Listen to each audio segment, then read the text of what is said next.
拉姆納拉揚拉姆，在當今的世界中，人類必須改變自己的本性，這一點至關重要。唯有如此，人人才能在這片大地上平等地生活。任何人都不應歧視他人、心生嫉妒或試圖支配別人。我們應當在和諧與愛中共處。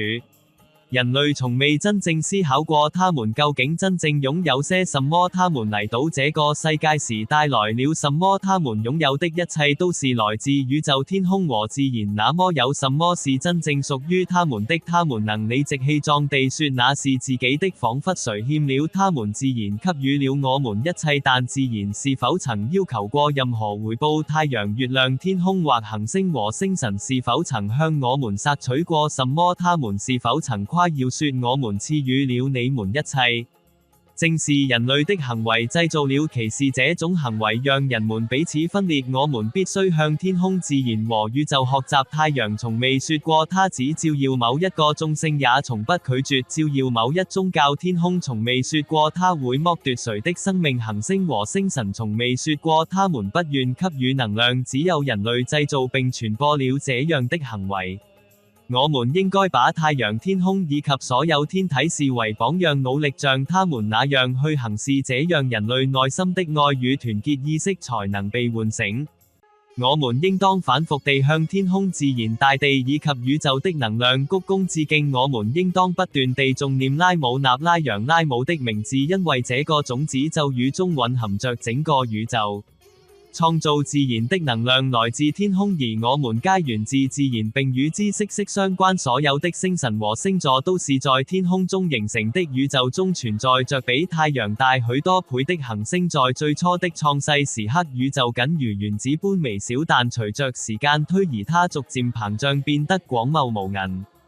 如今地球上居住着大約80億人，他們的身體是由拉姆納拉揚拉姆構成的，包含着5大元素。正是通過這些元素，我們獲得了能量與智慧。這種智慧教導我們生命的真義，該如何生活，以及應以何種方式生活。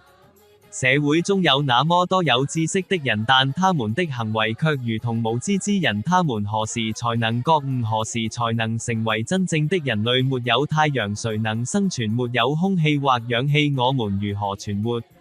一切都在生態平衡中相互聯繫。樹木和植物就沒有價值嗎？只有人類才有權利嗎？我們從樹上採摘水果和花朵，它們難道不會感到疼痛？想像一下，如果一棵樹走過來從你頭上拔頭髮，說我需要這個，你會有何感受？如果一株植物想要取走你所有的頭髮，你會變成什麼樣？